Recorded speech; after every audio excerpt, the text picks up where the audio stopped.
기회가 필요합니다 라는 제목으로 말씀 증거합니다. 기회가 필요합니다.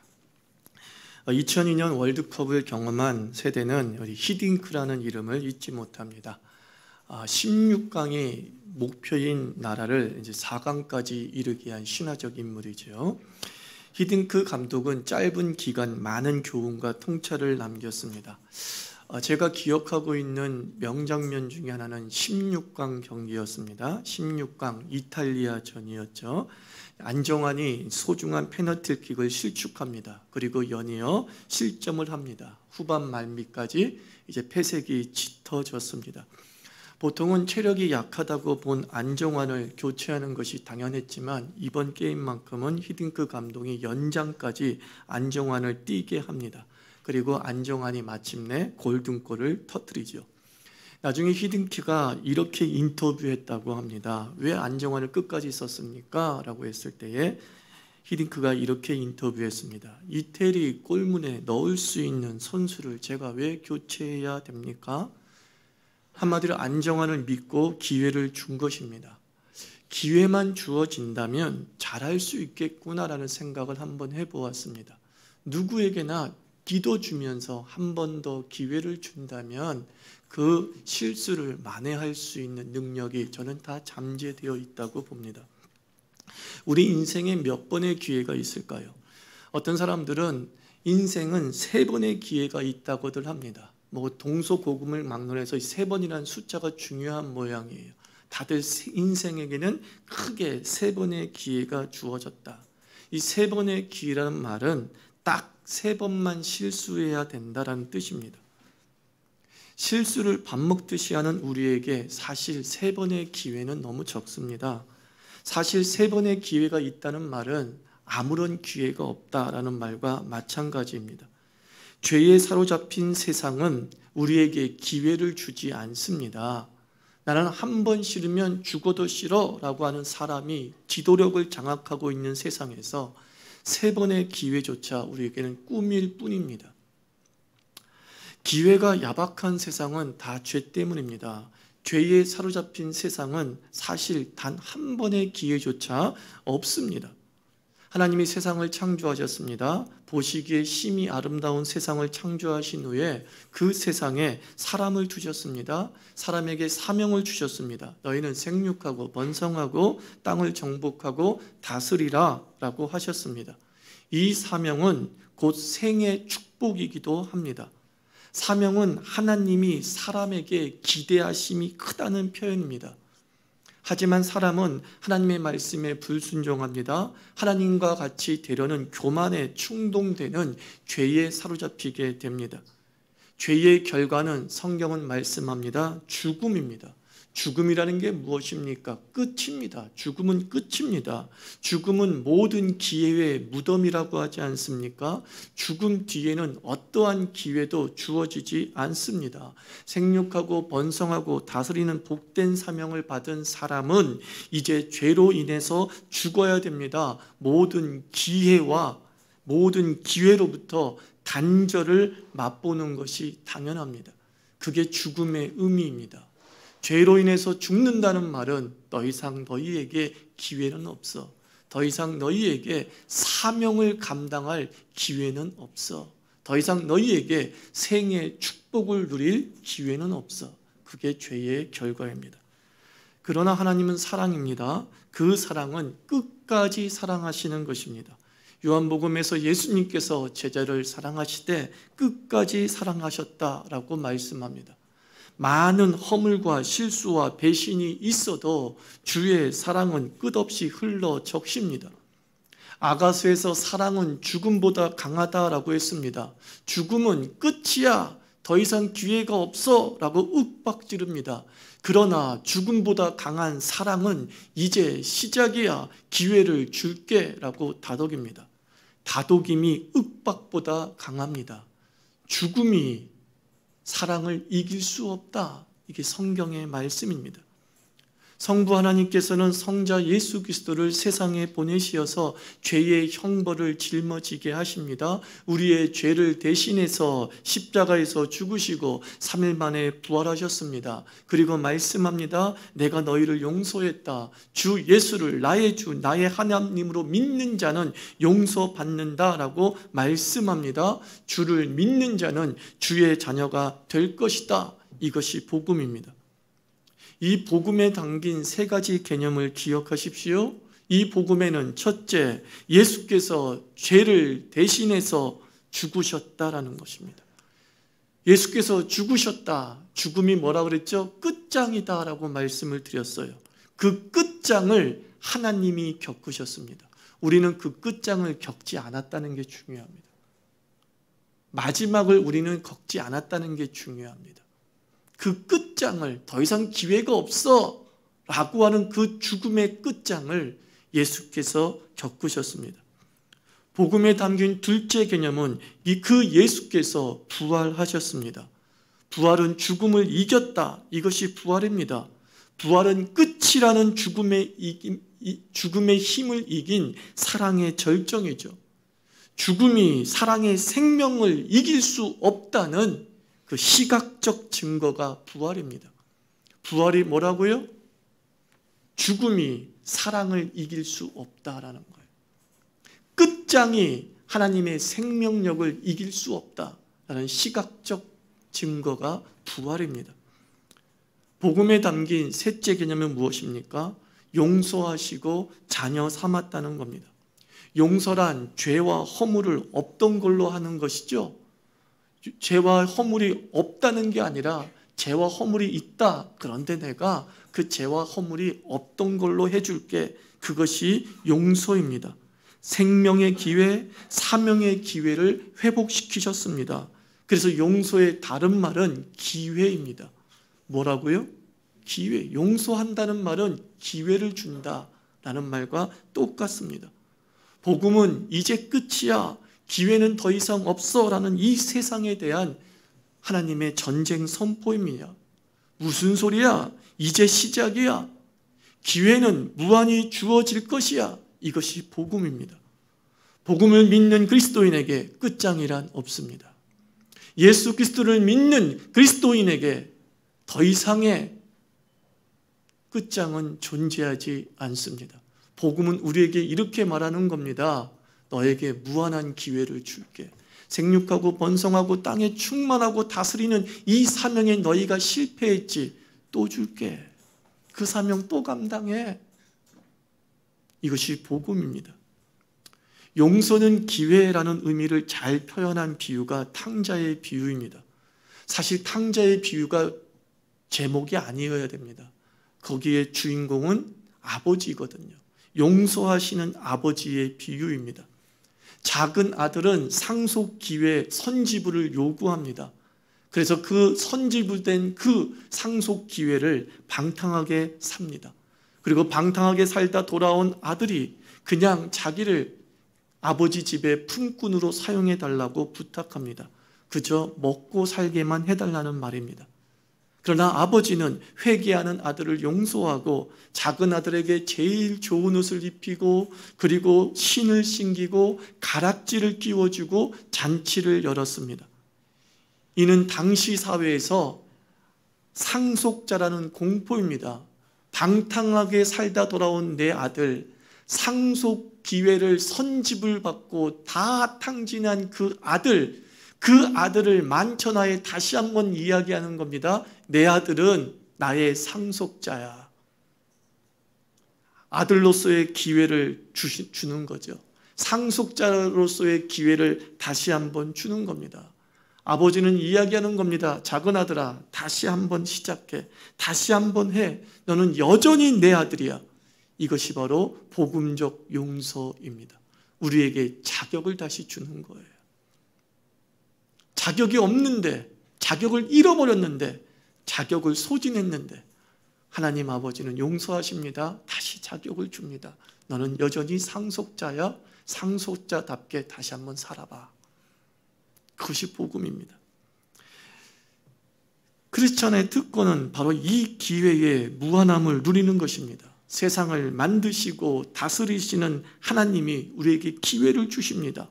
세상은 나에게 기회를 주지 않으려 합니다. 그러나 하나님은 세상을 향해 명령합니다. 나의 자녀들에게 기회를 줘. 안 그러면 네가 끝장날 줄 알아.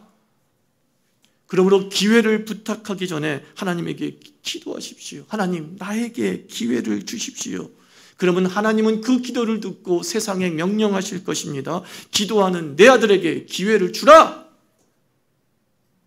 그리고 세상을 향해 말하십시오. 나에게 한번 기회를 주겠습니까? 이미 하나님의 명령을 받은 세상은 끝장이야 라고 하는 체제 속에 물들여져 있는 그 세상이 하나님의 명령을 받고 우리에게 기회를 주실 줄 믿습니다. 제가 신유회를 설교할 때 우리 교회에서 하는 이 필요 시리즈 설교를 지금 하고 있습니다. 신유회를 만나지는 못해서 온라인으로 설교하고 있죠. 신유회 설교 때 제가 시간이 필요합니다라는 설교를 했습니다.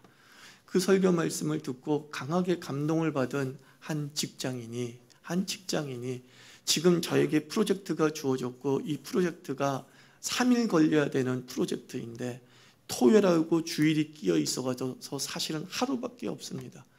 저에겐 시간이 너무나 없습니다. 그런데 오늘 목사님의 말씀을 듣고서 정말 시간을 주시는 분은 하나님이라는 사실을 믿습니다. 그 사람들이 시간을 주는 게 아니라 하나님이 시간을 주는 줄 믿습니다. 하나님 아버지, 저에겐 3일의 시간이 필요합니다. 저에게 3일의 시간을 달라고 기도했습니다. 하루밖에 세상은 주어지지 않았는데.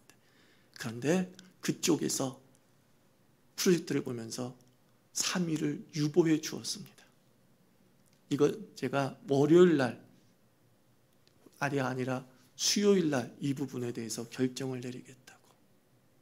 그 3일의 시간이 주어지고 그 3일의 시간 동안에 마련된 프로젝트가 제출되어졌을 때 그 프로젝트가 받아들여지는 역사가 벌어졌습니다. 하나님은 이런 분이십니다. 시간을 주시는 하나님은 기회도 주십니다. 세상은 기회를 주지 않지만 하나님이 그 세상을 향해 명령합니다. 나의 자녀에게 시간을 주라. 나의 자녀에게 기회를 주라. 기도하는 나의 자녀에게 기회를 주라. 세상은 그 명령에 복종할 수밖에 없습니다. 죽음을 이기신 그 하나님이 명령하셨기 때문에, 끝장을 이기신 그 하나님께서 명령하셨기 때문에 끝장이 지배되는 듯한 이 세상은 하나님의 명령에 복종할 수밖에 없는 줄 믿습니다. 허물 많은 우리에게 필요한 기회는 몇 번일까요? 허물만큼이죠. 우리는 몇 번의 허물과 실수를 지으며 살까요? 사는 날이 허물이고 사는 날이 다 실수입니다. 그러므로 우리는 매일 용서받아야 되고 매일 기회를 부여받아야 됩니다. 3번의 기회가 아니라 사실은 우리는 실수만큼의 기회를 부여받아야 되고 매일이 실수이기 때문에 여러분에게는 매일이 기회가 되어야 될 줄 믿습니다. 마태복음 18장에서 베드로가 예수님에게 묻습니다. 주님, 형제를 몇 번까지 용서해 주어야 됩니까? 70번 용서해 주어야겠습니까? 아주 통 크게 이야기합니다. 내가 70번 그에게 좀 기회를 줘야 됩니까? 예수님께서 답을 주십니다. 베드로야, 7번뿐 아니라 70번씩 7번이라도 용서해야 된다라고 말씀합니다. 7 곱하기 70 하니까 490번. 490번을 용서하란 말씀입니까? 그게 아니죠. 70번씩 7번은 무슨 뜻입니까? 무한히 용서하라, 매일 용서하라, 그런 뜻입니다. 형제 자매에게 무한히 용서하고 무한히 기회를 주라. 이것이 바로 하나님의 뜻입니다. 보통 사람이 제일 많은 후회가 가족에 대한 허물이라고 합니다. 부모 노릇 제대로 못하고 산 것, 자녀로 효도하지 못하고 산 것을 후회한다고 합니다. 다음 생이 있다면, 즉 기회가 주어진다면 좋은 부모가 되고 싶다, 기회가 주어진다면 멋진 아들이 되고 싶다. 이게 보통 사람들의 후회와 결심이라고 합니다. 여기 사랑의 기회가 주어진 가족이 있습니다. 바로 요셉의 가족입니다. 요셉의 형들은 요셉에게 몹쓸 짓을 했습니다. 요셉을 죽이려고 했을 뿐만 아니라 요셉을 애굽에 팔아 넘겨버렸습니다. 그러나 그 요셉은 하나님의 은혜로 살고 애굽이라고 하는 대제국의 국무총리가 됩니다. 어느 날 형들이 살고 있는 땅에 기근이 들어서 이 형들이 먹을 것을 구하러 애굽으로 옵니다. 세상에 요셉이 총리가 된 것 꿈에도 몰랐던 것이죠. 그러나 단박에 요셉은 형들을 알아보고 모른 척하고 형들에게 후하게 대접해 줍니다. 그리고 커밍아웃합니다. 내가 바로 형들의 동생이야. 바로 요셉이야. 형들은 벌벌벌 떱니다. 이 요셉이 자기들을 죽일까 봐 벌벌벌 떱니다. 창세기 45장에서 형들은 요셉에게 용서를 구합니다. 우리 잘못했다. 우리를 좀 살려다오. 웬 말이십니까? 웬 말이십니까? 형님, 하나님께서 나를 여기로 보내신 이유는 다 우리를 살게 만드시려고 한 거예요. 형님, 우리 다 같이 잘 먹고 잘 삽시다. 다시 형다운 삶을 살 수 있도록 요셉이 형들에게 기회를 줍니다. 그리고 형들은 아버지를 모시고 와서 가족들과 단란하게 잘 살고 잘 살다가 아버지가 돌아가셨습니다. 또 형들은 덜컥 겁이 납니다. 창세기 50장에서 다시 한번 요셉에게 무릎을 꿇고 벌벌벌 떱니다. 우리를 죽이지 말아다오. 우리를 죽이지 말아다오. 요셉이 너무 섭섭했습니다. 무슨 말씀이세요? 내가 왜 형들을 죽입니까? 하나님께서 우리에게 생의 기회를 주신 것인데 우리가 이렇게 행복하고 잘 사는 게 얼마나 즐겁습니까? 저는요, 형들에게만 기회를 주는 것이 아니라 형들의 자녀들에게도 기회를 줄 거예요. 형들의 자녀를 내가 먹여 살릴 거예요. 잘 되게 해줄 거예요. 그러면서 형들을 위로해 줍니다. 형들을 다독여 줍니다. 무한하게 요셉은 동생답게, 그리고 형들은 형들답게 살 수 있는 기회들이 제공되는 모습을 보게 됩니다. 우리가 먼저 해야 될 용서는 가족에 대한 용서입니다. 여러분, 가족에게 기회를 주어야 합니다. 아버지, 당신은 나의 아버지입니다. 아들아, 넌 내 아들이야. 호적에서 파낸다는 말은 하도 답답해서 한 말인 것이지 진심이 아니야. 우리는 끝없이 우리의 가족에게 아버지답게 살 수 있도록, 자녀답게 살 수 있도록 기회를 주어야 됩니다. 그게 복음이에요. 여러분의 가정 속에 복음이 역사하기를 기대한다고 한다면 부모답게 살지 못하는 부모에게 부모답게 살 수 있는 기회를 끝까지 주십시오. 자녀답게 살지 못하는 그 자녀에게 자녀답게 살 수 있도록 너그럽게 위로하고 격려해 줄 때에 그 가족에 하나님 나라가 임하고 그 가정은 복음이 역사한 가족이 된 줄 믿습니다. 우리는 주기도문을 통해 계속 기도합니다. 하나님, 우리가 용서받은 것처럼 우리에게 죄 지은 자를 우리도 용서하게 하옵소서. 이것이 우리의 기도입니다. 우리는 서로에게 기회를 주면서 살아야 됩니다. 우리는 그 기회를 선용해서 서로에게 좋은 사람이 되기를 꿈꾸어야 합니다. 교회 안에서도 우리는 서로 기회를 주며 살아야 됩니다. 세상이 기회를 주지 않는데 교회조차 기회를 주지 않는다면 어찌 우리가 교회 다닐 맛이 나겠습니까? 우리는 다 허물 많은 존재입니다. 서로에게 실수하고 서로에게 잘못을 범합니다. 그러나 우리는 복음의 정신을 가지고서 다시 목사의 기회를 주고 장로의 기회를 주고 권사의 기회를 주고 집사의 기회를 주는 겁니다.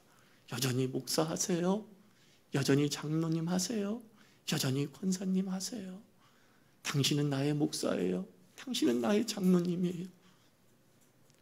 허물과 실수, 그것을 아랑곳하지 아니하고 끝없이 그 자격을 부여해 주는 것, 마치 돌아온 탕자의 아버지처럼 아들의 자격을 회복시켜 주듯이 매일매일 목사의 자격을 회복시켜 주고 장로의 자격을 회복시켜 주는 것을 교회라고 합니다. 교회는 무한히 기회가 제공되어지는 하나님 나라인 줄 믿습니다. 교회는 허물과 실수가 없는 것이 아니라 허물과 실수에도 불구하고 그를 끝 끝장이라 얘기하지 아니하고 그에게 다시 기회를 주는 것입니다. 그것이 바로 하나님 나라가 역사하는 거죠. 물리 세계는 여러 힘이 존재하는데 양력과 중력, 그 힘들 중 하나입니다. 양력은 떠오르는 힘이죠. 중력은 잡아당기는 힘이죠. 이 양력과 중력을 통해서 바로 비행기가 날아오르는 것이죠. 양력이 중력보다 세면 이제 비행기가 날아오르는 것입니다. 중력은 허물 많은 인생이 느끼는 좌절감, 그리고 무력감, 패배감일 것입니다. 그 허물과 실수는 나 자신을 내가 끌어당길 뿐만 아니라 또 세상이 계속 나를 끌어당기죠. 그래서 나를 주저앉게 만듭니다. 그러나 우리는 양력이 되는 인생이 되었으면 좋겠습니다. 끌어내리는 것이 아니라 날아오르게 하는 사람이 되기 원합니다. 여러분의 역사 속에 중력이 강하게 역사하는 것이 아니라 양력이 강하게 역사하기를 바랍니다. 여러분의 부모가 여러분의 자녀에게 양력되기를 바랍니다. 목사는 여러분에게 양력이 되어야 됩니다. 끌어당기는 것이 아니라 날아오르게 하는 그 힘들이 넘쳐야 됩니다. 그것이 바로 용서입니다. 용서는 우리에게 양력을 부여하는 것입니다. 기회를 부여하는 것입니다. 이 기회라는 날개를 달아주는 양력이 역사할 때 우리는 무엇이나 할 수 있습니다. 허물 많은 바울이 내게 능력 주시는 자 안에서, 무슨 뜻인지 아십니까? 내게 기회 주시는 자 안에서, 나는 내게 죄인이요 괴수였다. 그러나 나를 충성되이 여겨 일꾼 삼으시고, 무슨 뜻이에요? 자격을 부여해서 기회를 주심으로 그 바울은 기독교의 위대한 하나님의 사도가 될 수 있었습니다. 여러분에게 기회만 주어진다면 무엇인지 할 수 있습니다. 그런데 하나님은 이렇게 말씀합니다. 내가 너에게 기회를 주마. 무한히 기회를 주시는 그 하나님께 날마다 기도하기 바랍니다. 인생은 기회가 필요합니다. 그것도 참 많은 기회가 필요합니다. 하나님은 기회를 주시는 분이십니다. 하나님은 무한히 용서하십니다. 무한히 기회를 주시는 분이십니다. 우리는 이 땅에 하나님 나라가 충만하기를 기도하잖아요. 그 하나님 나라는 용서가 충만한 나라입니다. 곧 하나님 나라는 기회가 충만한 나라입니다. 여러분이 살아가는 현장이 하나님 나라가 되기를 축원합니다. 여러분이 숨쉬는 가정이 하나님 나라가 충만히 임하기를 축원합니다. 기도합시다. 하나님 아버지, 나에게 기회가 필요합니다. 오늘 내가 실수했어요. 오늘 내가 잘못을 저질렀어요. 그래서 하나님 아버지, 만회할 기회가 필요합니다. 하나님 아버지, 나에게 기회를 주시는 하나님 아버지, 나의 가정이 나에게 기회를 줄 수 있는 마음을 갖게 해 주옵소서. 세상이 나에게 기회를 줄 수 있는 마음을 갖게 하여 주시옵소서. 그 기회를 선용해서 날아오르는 인생 되게 하여 주시옵소서. 그렇게 기도하겠습니다. 하나님